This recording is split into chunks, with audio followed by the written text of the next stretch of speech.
Saya akan membacakan pertanyaan dari Ropeman Simanulang. Apakah karbohidrat, lemak, dan protein sama-sama di metabolisme saat olahraga?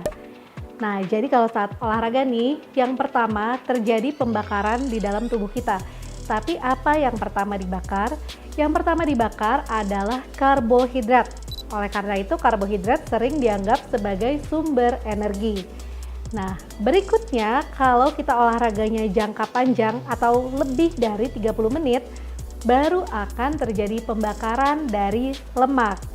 Jadi untuk Anda nih yang mau menguruskan berat badan, sebaiknya olahraganya lebih dari 30 menit ya, biar sel-sel lemak Anda juga bisa dimetabolisme atau dibakar. Nah, bagaimana dengan protein? Protein sebenarnya merupakan bagian yang oleh tubuh kita akan selalu dijaga cadangannya. Jadi jarang sekali olahraga yang bisa menghancurkan atau bisa memetabolisme protein.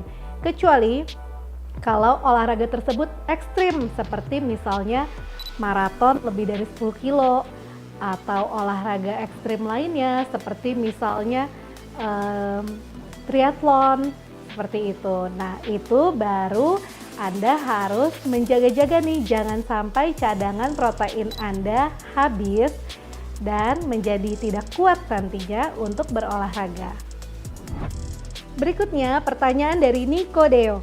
Dokter, gimana kalau dengan pemberian ASI sampai usia 3 tahun? Apa bisa mempengaruhi berkurangnya kecerdasan anak? Nah, sebenarnya pemberian ASI itu maksimal hanya sampai anaknya berusia 2 tahun saja. Kenapa? Karena lewat dari itu ASI atau kualitas di dalam ASI tersebut sudah menurun. Jadi tidak sebaik ketika anak masih bayi atau sampai berumur 6 bulan. Itu adalah kualitas ASI yang paling baik tuh dari 0 sampai 6 bulan. Selebihnya memang ASI itu sudah mulai menurun. Dan karena sudah berusia 3 tahun nih, sebaiknya makanan pendamping ASI-nya sudah harus lengkap dan seimbang setiap harinya agar anak Anda tetap cerdas. Pertanyaan dari Alia. Dok, saya susah gemuk meskipun makannya banyak banget. Dan saking ingin gemuknya, terkadang makan jam 11 malam.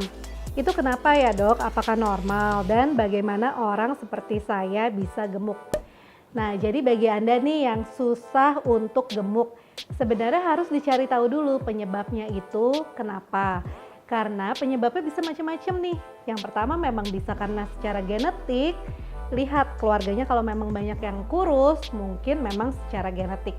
Lalu yang kedua bisa dilakukan pemeriksaan hormon seperti contohnya hormon tiroid.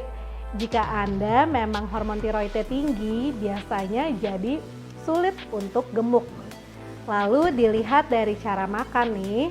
Dari cara makan kan Anda suka makan jam 11 malam. Kalau makan tengah malam itu kecenderungannya artinya pola tidurnya tidak teratur. Nah, pola tidur yang tidak teratur ini juga bisa mempengaruhi metabolisme seseorang loh. Jadi sebaiknya selain makan makanan bergizi, atur juga pola tidur yang benar dengan jam tidur minimal 7 jam per hari dan tidur sebaiknya jangan larut malam.